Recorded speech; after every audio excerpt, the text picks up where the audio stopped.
Сәлеметсіздер ме? Қайырлы күн баршаңызға. Бүгінгі біздің түсірілімізде қонақта Қасым Жомартова Аяна. Аяна, тағы да қош келдіңіз. Сізді көргенімізге қуаныштымыз. Жалпы өзіңізді таныстырып өтсеңіз. Барлығына сәлем, менің есімім Аяна, I+ білім беру орталығының 10 сынып оқушысымын. Аяна, ең бірінші сұрағымызды жалпы қандай қызығушылықтарыңыз бар, қандай хоббиіңіз бар, сол туралы айтып кетіңізші. Жалпы кішкентай кезімнен бері сахнаға жақын адамын, яғни өнерге жақын адамын. Кішкентай кезімнен бері ән саламын, домбырада ойнаймын, әртүрлі инструменттерде, яғни музыка сферасына жақын адам боламын. Жақсы, шығармашыл адам екенсіз, жарайды. Енді біздің негізгі сұрағымыз бұл мамандық таңдауда қазіргі кезде қандай қиындықтар бар? Қазір 10 сынып оқып жүргенге байланысты екі ойлы болып жүрмін. Яғни өзім музыкаға жақын болғандықтан шығармашылық таңдау немесе негізгі бір мамандық таңдаудан қателеспейін деген сұрақпен екі ойлы болып жүрмін. Жақсы. Жалпы енді сіз қазір 10-шы сынып болғандықтан сізде кішкене болса да уақыт бар. Сондықтан бүгінгі түсірілімнен кейін, бүгінгі консультациядан кейін сіз нақты бір шешім қабылдайсыз деген ойдамын. Қазір енді бастайық.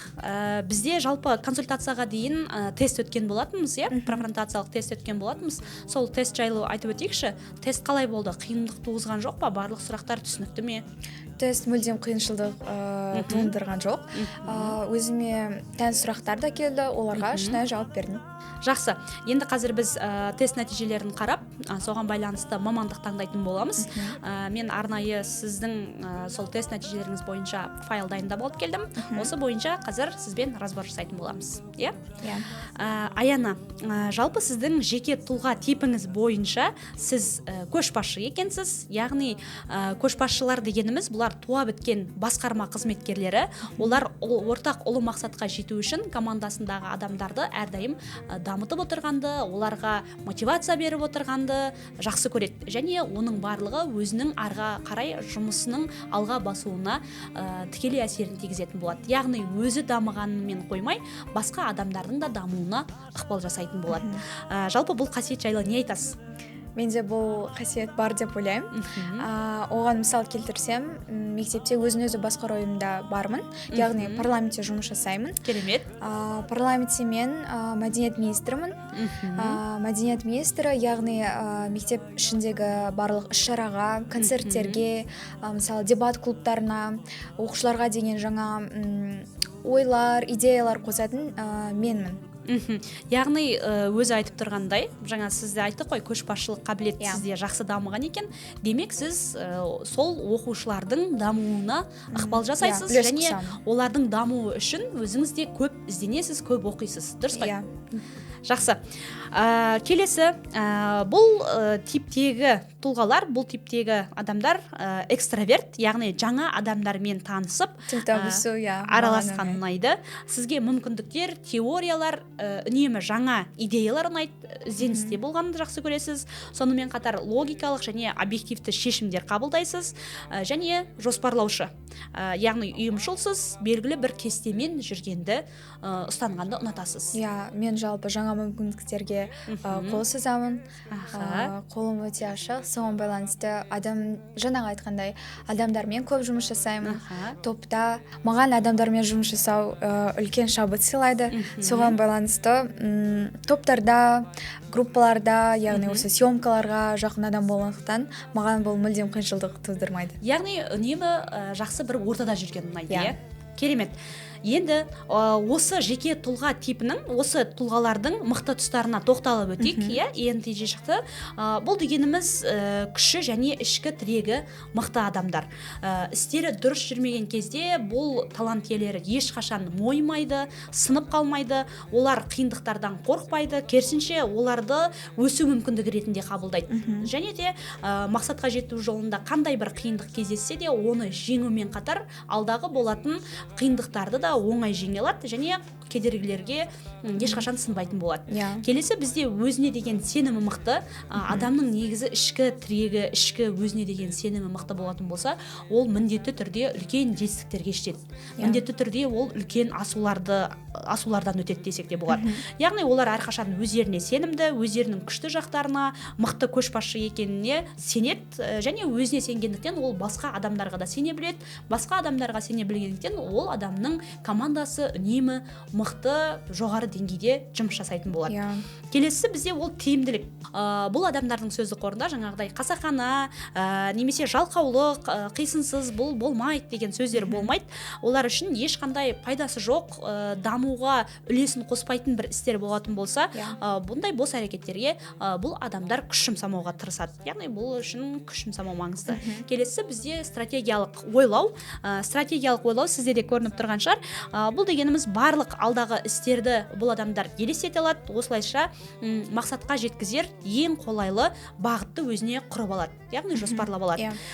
Сонымен қатар бұлар жобаны алға жылжыту үшін, бір істі бастайтын болса, оның алға жылжыту үшін барлық әрекеттерін көре алады. Барлық күшін салады. Стратегиялық түрде де жұмыс жасауға мүмкіндігі бар. Стратегияны қоса алады. Соңғысы бізде харизма, беделділік.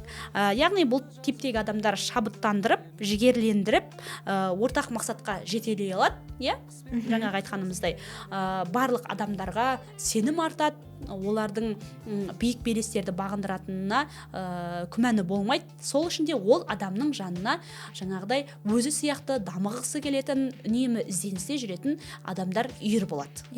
Осы қасиеттер туралы не айтасыз? Осы мықты таланттарыңыз бойыңызда кездеседі ме? Бар ма? Келісем, себебі жаңағы сіз айтқан сенімділік туралы ең бірінші маған сенімділікті беретін ол менің ата-анам. Себебі кішкентай кезімнен бері менің барлық мысалы музыкада жүрген сферамды не болса да үнемі мені қолдап жүреді. Сол үшін үлкен рахметімді айтамын. Өте жақсы. Яғни өзіңізге деген сеніміңіз ол бірінші ата-анаңыздың сізге деген сенімінен басталды, Өте жақсы. Сол сенімділікті мен басқа адамдарға да сыйлағанды ұнатамын.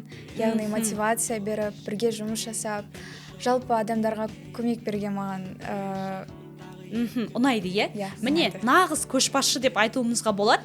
Яғни тест бойынша осы сізде жеке тұлға типі расында шығып тұрған сияқты. Себебі қазір кішкентай болсаңыз да негізі осындай адамдарға сенім арта білуді, оларды алға қарай жылжыта білуді, осы қасиет, осы дарындылық, осы талант деп айтсақ та болады, сіздің бойыңызда қазірден бастап болатын болса, болашақта Алла қаласа үлкен белестерді бағындырасыз деген үміттемін. Рахмет. Жақсы. Олай болса біз келесі этапымызға өтейік. Біздегі келесі тест бойынша результат сізде интеллект бойынша тест тапсырдық, есіңізде болатын болса, сол жерде бізде 8 түрлі интеллект бар еді. Соның ішінде сізге шыққан интеллект бұл тұлға аралық интеллект шыққан екен. Яғни тұлға аралық интеллект бұл басқа адамдармен тез тіл табыса алу, олардың эмоцияларын сезіне білу, және де олардың жаңағыдай мінезін, темпераментін түсіну, оны қарым-қатынаста қолдану мүмкіндігі. Яғни эмпат адамдар дейміз ғой. Адамдармен араласқан кезде жаңағыдай бір ерекше сезімін біліп тұрасыз, және ол адам сізге барлығын айтқысы келіп тұрады. Осы тұлға аралық қасиет сіздің бойыңызда бар ма? Осы қабілет туралы не айтасыз? Бар деп ойлаймын, себебі жаңағы айтқандай мектепте мәдениет министрі болғандықтан оқушылар маған тартынады, өздерінің идеяларын қосады, және мен барынша тырысамын олардың қалаған орындауға. Себебі мектептің дамуы және оқушылардың дамуы және оларға мотивация беру ол менің мақсатым. Өте жақсы. Соған орындауға осы тұлғааралық интеллект маған сай келеді деп ойлаймын. Демек, біздегі тип сізді сипаттап тұр десек те болады, Жақсы. Енді мен сізге қазір осы жерде бір техниканы қолданғым келіп отыр, техниканы ұсынғым келіп отыр. Жақсы көремін, қолымнан келеді, басқалар бағалайды техникасы. Яғни осы сұрақтарға жауап беру арқылы біз сіздің мамандық таңдауға деген тағы да бір шаг жасайтын боламыз. Хорошо. Енді жақсы көремін. Ең бірінші, мысалы мен негізі өлең шығарғанды жақсы көремін. Тоже шығармашылыққа кішкене жақындығым бар десем де болады. Эссе жазғанды жақсы көремін, сондай мақалалар жазғанды жақсы көремін. Сол сияқты сіз не нәрсені жақсы көресіз? Мен басында айтқандай музыкаға жақын адаммын. Яғни вокалмен 6 жасымнан бері айналысамын. Сәкен Майғазиев атындағы музыкалдық мектепті бітіргенмін. Өте жақсы. Соған байланысты маған өлең айтқан ұнайды. Керемет. Өлең айтқан ұнайды. Жақсы, келесіде сіздің бір өлеңіңізді тыңдайтын боламыз, иә? Бұйыртса. Иә. Енді қолым жақсы көремін, қолымнан келеді. Мысалы, менің қолымнан осы сіз сияқты оқушыларға көмектесу, оқушыларға мотивация беру, немесе оқушылардың мамандық таңдауына көмектесу қолымнан келеді. Сол сияқты сіздің қолыңыздан нақты не нәрсе келеді? Сол туралы айтып кетсеңіз. Бізде ұқсастық көп екен, себебі мен де мектепте оқушыларға өз қол ұшымды созып көмек беремін. Яғни сол мектепке қатысты сұрақтарға байланысты. Яғни қолыңыздан келеді, иә? Адамды шабыттандыру тоже сіздің қолыңыздан келеді. Жақсы. Енді келесі бізде ол басқалар бағалайды техникасы. Яғни бізде көп адамдар мысалы маған айтады, сіз видео түсіріп бересіз бе, немесе видео монтаждап бересіз бе, сіз мына презентацияны маған жасап беріңізші деген сияқты адамдар менің осы қасиетіме қарай жүгінеді. Сол сияқты сіздің қандай қасиетіңізге жүгінеді, қандай талантыңызға жүгінеді, сенің қолыңнан осы жақсы келеді деп айтатындар. Мектепте мен әрбір шарада өлең айтамын, жүргізуші боламын, кейде би билеп те беремін. Себебі барлығы айтады ғой, енді қолыңнан шығармашылыққа жақын болғандықтан қолыңнан барлығы келеді деп. Сол үшін мұғалімдер менің көмегіме жүгінеді. Және сіз қазір басқармада сол жақта жасайсыз, яғни сол мәдениет министрісіз, иә? Қателеспесем. Жақсы. Онда сіздің қолыңыздан басқарушылық та келіп тұр, және шығармашылық мамандықтары да сіздің қолыңыздан келетін барлығы бағалап тұр. Дұрыс қой. Жақсы. Енді біз бұл техника бойынша тағы да көрдік. Енді мен сізге тест нәтижелері бойынша негізі мамандықтар қараған едім. Сол мамандықтар бойынша қазір сізбен сөйлесейік. Негізі сіздің таланттарыңыз бойынша басқарушылық қабілет сізде шықты. Және де мына жерде бірінші бетті ашатын болсақ, бұл жерде үздік мамандықтар деген берілген. Ең бірінші бетте үздік мамандықтар. Оның ішінде сізге бухгалтер немесе аудитор мамандығы шығып тұр, қаржы талдаушысы мамандығы шығып тұр, логист мамандығы, сонымен қатар сәулетші және тағы да басқа пиар-менеджер мамандықтары шығып тұр. Енді осы бойынша біз мамандықтарды қарастыра отырып, техникалардың және тесттің көмегімен мамандықтар қарастырсақ, жалпы сіздің таланттарыңызды ескере отырып, бізде география, математика таңдау пәндері бар. Сол география, математика таңдау пәндерінде менеджмент және басқару деген мамандық бар. Осы мамандыққа сіздің көз қарасыңыз қалай? Менеджмент және басқару. Осы мамандық туралы кішкене айтып кетесіз бе? Менеджмент басқару мамандығы, жаңа мен сізге айтқанымдай, бұл басқару саласындағы мамандық. Яғни бұл салаға баратын болсаңыз, сіз сол өзіңіз қалаған, қазір мектепте не жасап жүрсіз, бірақ оны мектеп деңгейінде емес, оны уже мемлекеттік деңгейде жасайтын боласыз. Сол мамандыққа қарай барсаңыз болады. Онда маған сәйкес келеді деп ойлаймын. Менеджмент және басқару. Жақсы. Яғни бізге бірінші осы менеджмент және басқару мамандығына баруға мүмкіндігіміз бар. Осы мамандықты қарастырып көрсек болады екен, келесі, енді қараңыз, сізде жаңағы таланттарыңыз бен тесттің көмегіне жүгінетін болсақ, және сөйлесу арқылы тағы да бір байқағаным, сізде мынандай не жақын, идеяларға жақын адамсыз, шығармашылыққа жақын адамсыз, адамдармен жұмыс жасау. Съемкаларға жақын адамсыз. Сондықтан бізде тағы бір осы жақта күшті бір мамандық бар. Сізге сәйкес келетін ол маркетинг және жарнама мамандығы. Осы мамандыққа қалай қарайсыз? Маркетинг, мысалға маркетолог болып жұмыс жасауға болады бұл жерде, немесе пиар-менеджер болып жұмыс жасауға болады, немесе SMM болып жұмыс жасауға болады. Қазіргі кездегі жаңағы недегі тренд дейді ғой, негізі сондай мамандықтар ғой. Бұл мамандықта маған сәйкес келеді деп ойлаймын. Қарауымызға болады, бізде бірінші менеджмент және басқару, екінші маркетинг және жарнама мамандығын алып қарастырсақ болады. Енді бізде жазда конкурс болады, өзіңіз білесіз, 11-ші сыныпты бітіргеннен кейін, тест тапсырғаннан кейін, тесттің нәтижелері бойынша сіз 4 мамандық, 4 университет таңдауға мүмкіндігіңіз бар. Сол 4 мамандық, 4 университет таңдаған кезде сіз 4 мамандық таңдауыңызға болады, немесе тек қана бірақ мамандық таңдауға болады. Енді біз 4 мамандық таңдап, жаңағыдай бағымызды сынасақ болады. Хорошо? Біз демек біріншіге менеджмент және басқару, одан кейін маркетинг және жарнама мамандығын таңдасақ болады. Және де бізде жаңағы сізде бірінші бетте шыққандай қаржы мамандығы тестіңіз бойынша тоже шығып тұр. Сондықтан қаржы, осы география математикадағы қаржы, экономика, банк сақтандыру ісі деген жақсы варианттардың бірі. Иә, жақсы варианттардың бірі. Бұны қарастырып көрсек қалай болады? Мен қарсы емеспін. Қарсы емессіз ба? Жақсы. Бұл жаққа қарай қызығушылық бар, иә? Иә. Келесі мамандық бізде аудит және салық салу мамандығы. Жаңа қаржы, экономика, банк сақтандыру ісі мамандығынан кейін осы мамандықты таңдасақ болады. Ұқсас мамандықтар. Жалпы бізде егер ең жоғары балл жинайтын болсаңыз, өзіңіздің сүйікті осы менеджмент және басқару мамандығыңызға түсуіңізге мүмкіндігіңіз бар. Одан кейінгі нелерді біз ары қарай соның кезекпен қойдық. Бір немесе екіге мүмкіндік болмаса үшке мүмкіндік болмаса 4 деген сияқты. Сондықтан осы бойынша біз қазір ұбт статистикалық мәліметтеріне тоқталып өтейік осы мамандықтар бойынша, иә. Бізде мына жерде қарасаңыз 2024 жылы грант саны бойынша менеджмент және басқару мамандығында 330 грант бөлінген. Және де грантқа түсудің максимум минимум балдары ол ең жоғары балл 139 балл, ең төменгі балл 126 балл екен осы жылғы бойынша. Ал 2023 жылы грантқа түсудің ең төменгі баллы 119, ең жоғары балл 137 балл. Ал 2022 ең төменгі балл 120, ең жоғары балл 140 балл.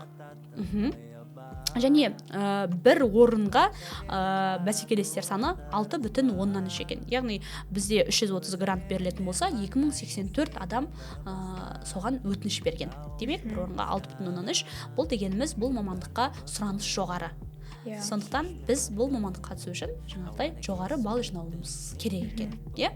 Келесі бізде маркетинг және жарнама мамандығы бойынша тоқталып өтейік. Маркетинг және жарнама мамандығы бойынша бізде ең жоғары балл 133, ең төменгі балл 118. 2023 жылғы жоғары балл 138, 2023 жылы ең төменгі балл 111 балл. 2022 жылы жоғары балл 136, ең төменгі балл 111 балл екен.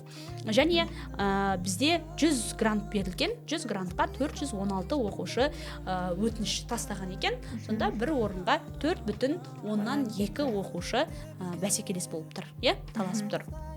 Келесі бізде қаржы мен аудитке тоқталып өтсек, қаржыға бізде 384 грантқа 2051 оқушы, яғни бір орынға 5,3 оқушы таласып тұр. Келесі аудитке 140 орын берілген, 140 грант берілген, ал оған барлық өтініштердің саны бөлінген 654, яғни бір орынға 4,7 оқушы таласып тұр екен. Демек, бұл география математика бағытындағы бұл мамандықтардың барлығында грант балдары өте жоғары. Бірақ сізде келесі жылға дейін мүмкіндік бар. Сондықтан бұл мамандықтарға түсіп кетуіңізге мен сенімдімін. Мен де сенімдімін. Жалпы енді бізде ең жоғары балл мынау профильный предметтерде ғой, яғни бейінді таңдау пәндерінде, бейінді таңдау пәндері география, математика. Сіз егерде 50 балдан 100 балл жинайтын болсаңыз, ары қарай 40 баллды жинап 130-140 баллға дейін келесі жылы нәтижені көтеруге мүмкіндік бар. Енді осы бойынша біз мамандықтардың маңызын айтып өтсек, мамандықтарға тоқталып өтетін болсақ, бірінші менеджмент және басқару мамандығы. Менеджмент және басқару мамандығында бұл жерде сіз кәсіпкер бола аласыз, сапа менеджменті бола аласыз, HR менеджер бола аласыз, топ менеджер бола аласыз. Сонымен қатар менеджмент бойынша жетекші және бас маман болуыңызға мүмкіндік бар екен. Келесі бізде маркетинг және жарнама мамандығы. Маркетинг және жарнама мамандығы бойынша компания басшысы, мына жерде маркетолог болуға мүмкіндігіңіз бар. Сату бөлімінің менеджері ретінде, немесе жарнама маманы, бренд менеджер, SMM менеджер және интернет маркетолог болып жұмыс жасауыңызға мүмкіндік бар бұл мамандық бойынша. Келесі бізде қаржы, экономика, банк сақтандыру ісі мамандығы. Бұл жерде де жеке кәсіпорындарда, мемлекеттік мекемелерде бухгалтер немесе экономисттің көмекшісі болып жұмыс жасауыңызға болады, немесе банкта қаржы қызметкері болып жұмыс жасауға мүмкіндігіңіз бар. Келесі біздегі мамандық бұл жерде көрініп тұрғандай аудит және салық салу мамандығы. Бұл бойынша сіз есепші, аудитор, экономист, талдаушы және қаржы менеджері болып жұмыс жасауыңызға мүмкіндік бар. Сізге мен ыңғайлы болсын деген себеппен осылай әр мамандықты жеке-жеке тоқталып, дайындап алып келдім. Және бұны сізге электронды түрде де беретін болам. Жалпы мамандықтар қалай? Қызықты ма сізге? Аха. Кішкене кішкене болсын жиналып қалды. Жинақталып қалды, иә. Жақсы, келесі бізде мақсатқа жетудің қадамдары, өзіңіз көріп тұрғандай, бұл жерде үздіксіз білім мен табандылық ол әрдайым мақсатқа жеткізетін болады. Иә. Егер адам алдына бір мақсат қоятын болса, оған кішкенеден болса да еңбектеніп жетуге мүмкіндігі бар. Сол сияқты сізде қазір қазақ айында қателеспесем 71 балл болды, иә? Сынақ тесті бойынша 71 балл. Демек біз бұл нүктесін осы айдың май айы, мамыр және маусым айлары деп алсақ болады. Ол дегеніміз бізде нағыз ұбт-ның кезеңі. 126 балл деп алдық мамыр айын. Демек бізге мамыр айына дейін 8 балдан ай сайын қосып отырған жағдайда біз бұл нүктесіне жетіп, осы мамандыққа грантқа түсуге мүмкіндігіміз бар екен. Жақсы ма? Бірақ сізде келесі жылы болғандықтан сізде 2 есе мүмкіндік бар. Демек, сіз жоғары балл жинап, осы мамандықтарға грантқа түсіп тұрсыз деген үміттемін. Ең бастысы, бұл жерде өзіңіздің қалаған мамандығыңыз және қалаған мамандығыңыз бойынша осы жақсы балл алып грантқа түсу, грант иегері болу. Енді Аяна, жалпы консультация бойынша не айтасыз? Қалай? Кішкене де болса басында келген Аяна мен қазіргі Аянаның арасында айырмашылық бар ма? Ойыңызда бір жинақылық бар ма? Сол туралы кезең-кезеңмен айтып берсеңіз. Консультация маған өте қатты ұнады. Сіз маған үлкен көмегіңізді бердіңіз. Себебі жаңағы айтқандай екі ойлы болып жүрдім. Не таңдарымды білмей жүрдім. Ата-анамнан да сұрасам, достарымнан да сұрап жүрдім. Осы консультациядан көп информация алдым. Соған байланысты маған ең ықтималды варианттардың бірі менеджмент және басқару деп ойлаймын. Сол үшін менеджмент және басқаруды таңдаймын. Осы мамандықта қаласыз, иә? Иә. Жақсы. Осы мамандықта қалатын болсаңыз, алдағы уақытта 4 жыл университетте оқып, 4 жылдан кейін сізді біздің еліміздегі сондай бір мықты менеджмент және басқару маманы ретінде сізді көретін боламыз. Қазір сіз мектептегі мәдениет министрі болатын болсаңыз, алдағы уақытта еліміздің мәдениет министрі болуға жасын бұйыртса, біздің шәкіртіміз Аяна, I+ білім беру орталығының шәкірті Аяна мәдениет министрі болды деп қуанып жүретін болайық. Амин, рахмет. Жақсы, баршаңызға рахмет. Келесі кездескенше. Пока.